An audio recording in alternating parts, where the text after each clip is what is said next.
For the 4 o'clock news and politics show. 3 o'clock was entertainment with Ava Gaudet. We had one of Rhode Island's finest here in studio, Billy Gilman, talking about his show at the Dunk on Thursday. Always great to have him here in studio, and other great guests as well. But speaking of former Rhode Islanders who have gone on to big and better things, I have Brad Pitassi, a former Providence resident, joining me here from Arizona because he has National Incident Management Team perspective, having fought wildfires. And as we look to see what's happening out in California, Brad wanted to pick your brain. So tell us a little bit. How does one go from Providence to fighting wildfires out across the country? You know, I can't believe there's such great things happening in Rhode Island that we just can't keep it bottled up in a small state. We got to spread the wealth across the country. So I ended up in Arizona. I've been in the fire service now for 15 years. I've been working at incident management teams at the Type 1 level, which is the highest level since 2011. So I've seen a lot, and the devastation that they're experiencing in California is pretty remarkable. Have you seen anything like this since your time fighting fires? So unfortunately, over the course of the last 5 years or so, we're starting to see more and more occurrences of what we consider these mega fires. We used to have traditional fire seasons that were spring, summer, potentially early fall. Mm-hmm. But if you look last year, Tennessee had a devastating fire in December. We're now seeing these fires happening in California. There's no such thing as a traditional large fire season anymore. We're seeing larger, more intense fires than we have in years. And how does the response even begin? As we follow what's happening out in California here, let's talk a little bit about your personal perspective before we move to the West Coast. You told me you were involved with a fire the size of Rhode Island? Yes, in 2011, there was a fire that burned in Northeast. It was called the Wallow Fire. It burned approximately 540,000 acres. To put it in perspective, the state of Rhode Island is about 770,000 acres. So it was one of the largest fires in U.S. history, and we have a team that just maps our fires. I had them lay the footprint over the state of Rhode Island, and I was blown away. The size of Rhode Island, and talk with us. How does a team even begin to approach how to address a fire? And when it gets bigger, I'm assuming that starts off with a number of firefighters looking to contain it, and when it gets bigger, with winds and shifting variables, how long are these people working for? We see them on the news, and your heart goes out to them and their families. From anything to, how far are they bringing in folks to deal with these large-scale fires? So every incident starts local. It starts with one person dialing 911 and activating their local system. As an incident grows in complexity, they can start pulling regional partners, state partners, and then when you have a fire like what's burning in California now, it requires a national response. We have various levels of incident management teams. There are 16 Type 1 teams in the country. That's a team I'm a part of, and those are the teams managing the fires in California. And what we do is we bring horsepower to the organization of managing the fire. We have a staff of approximately 76 subject matter experts that cover everything from the incident command, operations, finance, logistics, and planning. And so we provide the support that's needed to help manage the thousands of resources on the ground. And those resources come from all across the country. So it's a national system with strict guidelines. Individuals go through a pretty rigorous qualification process to get to that Type 1 level. It takes years of experience, a lot of classes and training, and that's how we can pull resources from across the country to handle these emergencies. Do I hear something coming across the radio out in Arizona? That's in my firehouse. The firefighter just got a call. Fortunately, they're letting me stay here and talk to good folks, yourself and good folks who are around. So we're covered. They're good. Appreciate it. We see these stories out in California, and you see, both the helicopters, trying to bring water from an aerial perspective. You see the firefighters on the ground. How does that balance get achieved of trying to coordinate all these resources to be able to? Is it 50-50 air and ground? How does that even work? So it's a pretty rigorous planning process that goes into coordination for all the different operational components that are needed to put in these fires. So every fire is going to have firefighters on the ground. So they're going to be out there with hand tools, literally scratching dirt, trying to create those containment lines. And then the aerial resources, and I apologize for the continued. You're on the job, we understand. It's Murphy's Law, right? It would only happen now. But getting back to the fire, so those aerial components are just values added to the firefighters on the ground. In California, they've been dealing with extremely high winds, wind gusts up to 80 miles an hour, limited visibility with the smoke, and at that point, those aircraft, the airplanes, and the helicopters aren't effective at all. But ultimately, everything is to support that firefighter on the ground with that tool in their hand to be able to get the containment line around the fire. We don't put these type of fires out, but when we put a large line around these fires and let Mother Nature, in essence, put these fires out with either large snowstorms or heavy rains. And so how does, talk with us a little bit, they're on that front line, you've been on that front line. When a fire gets big and it gets out of control and there gets to be a point of, the retreat, like there's a safety concern of the firefighters on that line, how is that decision made, those kind of split second, okay, we need to tack to plan B, C, or D? The greatest part about the National Incident Management System and the Incident Command System is the experience that comes hand in hand with it. Every fire in the wildland arena starts as the lowest ranked firefighter 2 on that fire line. So you build experience, and then as you gain experience in qualifications and certifications, the testing becomes harder, the selection process becomes more difficult, and we really rely on each other as firefighters in that position, as our what we call overhead or supervisors, to build that operational plan. And if we need to escape, we escape to a safe zone. We always operate with 3 key components of safety. There are always lookouts, there's always open communication, there's escape routes, and there's safety zones. And so every day when you start as a firefighter and you go through the operational period, we're constantly being heads up and trying to figure out what we would do if we have to. And like you said, we're pessimistic thinkers naturally, so we always have plan A through Z just in case. A through Z. And you must know folks on the ground out there in California right now, and there's separate ones, correct? I mean, we've seen that there's different areas that are involved. What are you hearing from out in California as we continue to see, the growth and unfortunately more evacuations, which I want to get to next. But what are we hearing today about the status of things in California? So right now, California is very volatile. They're still experiencing high winds. It's extremely dry, and we're not getting any rain or precipitation in the forecast. My friends who are on the line are working extremely hard.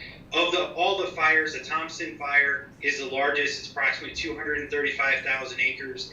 And my friends who are there have said during that first day that it burned at a rate of 1 acre per second. So to put it in perspective, that's 1 football field perspective. And for folks that are familiar walking Blackstone Boulevard, you would go the length of Blackstone Boulevard in about 15 minutes.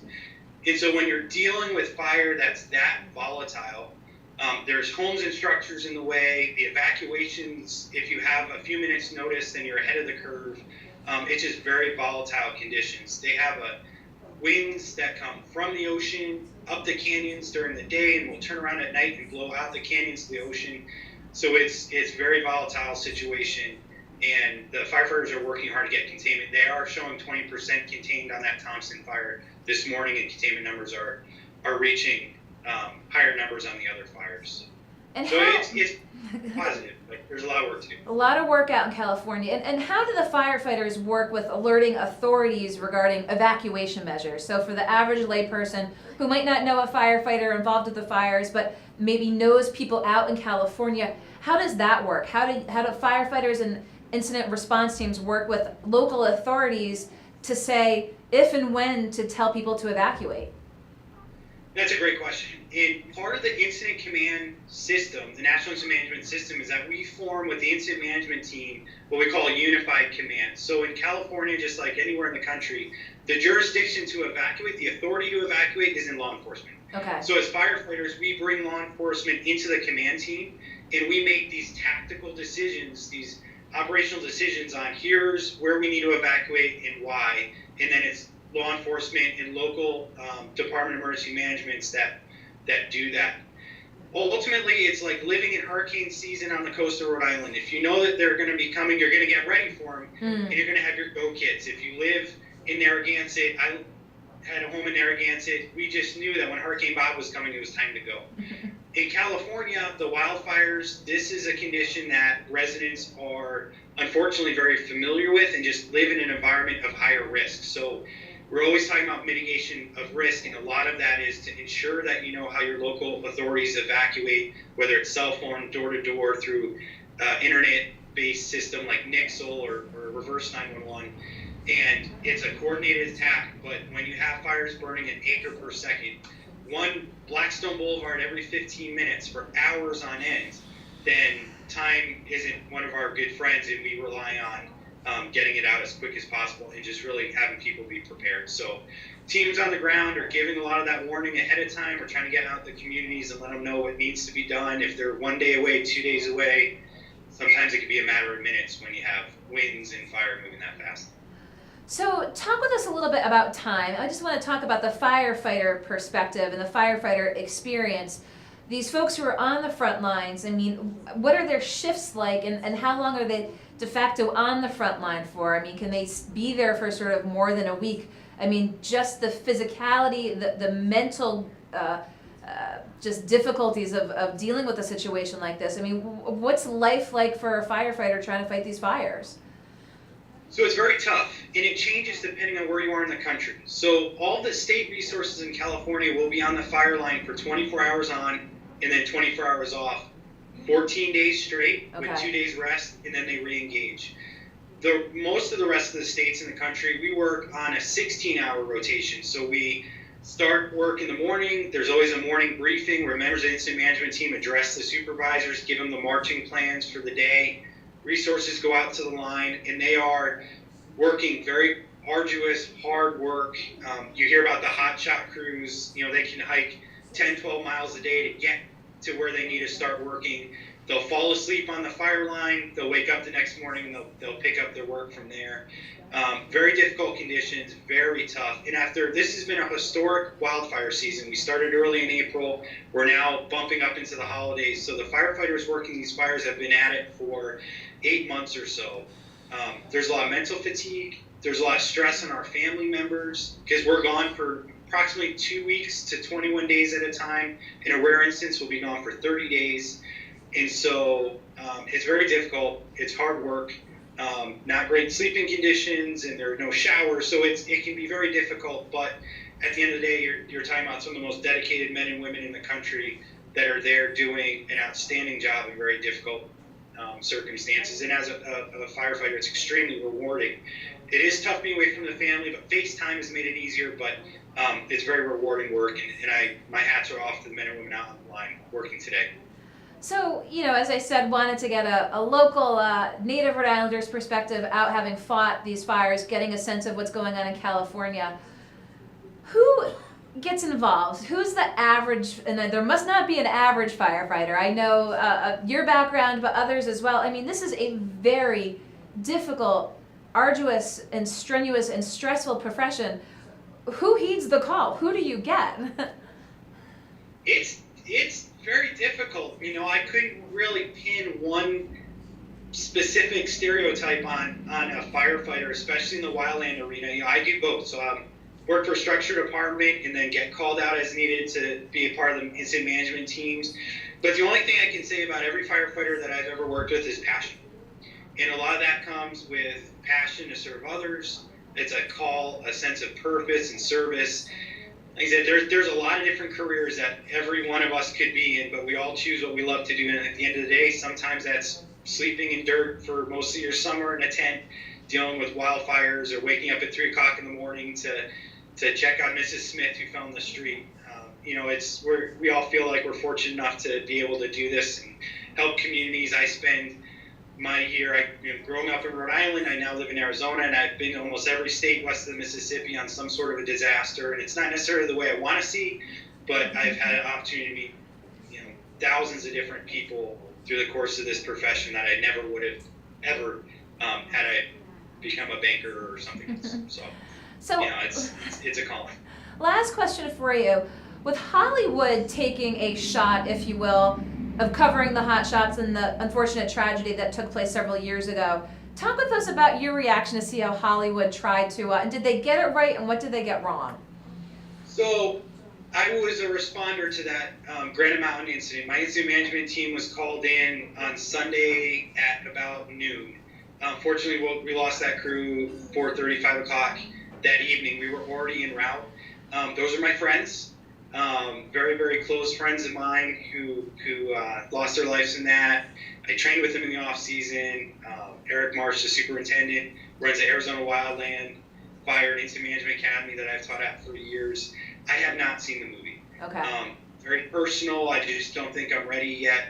But I know a lot of the former Grand Mountain hotshots. I know a lot of my good friends in the Prescott Fire Department and other members of my incident management team that said, no movie or book will ever get it 100%, but they did a good job telling the story of the type of commitment that it takes to be in the highest ranks of a Type 1 hand crew, if they were as a hotshot crew, and the impact it has on people's lives when you're spent 6 months or plus away from home. So I'll see it. I'll probably see it with a box of tissues and in my little bag of popcorn at home. But I know that the feedback from the people I respect and admire in this profession said that they do a good job telling the story of what it is like to be out there fighting the fires. So. Well, Brad, I appreciate your taking the time to Skype into us here in Rhode Island as we keep an eye on what's happening out on the West Coast. Anything else you want to say to Rhode Islanders before we let you go?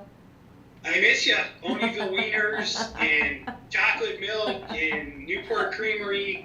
I drool every time I see a Dell's Lemonade ad during the springtime. Just take care. And for the folks in Rhode Island, I know that we all grew up with the hurricanes and a lot of you're not free from the inclement weather. You may not have wildfires, but learn the process for evacuation, and please do. In 1993, my family did not evacuate when Hurricane Bob came into Rhode Island and we were stuck in Narragansett. Our windows blew in, and I take that memory with me every time I go into a community and we evacuate for wildfire. It's very personal, but please have a plan, be prepared, and take care.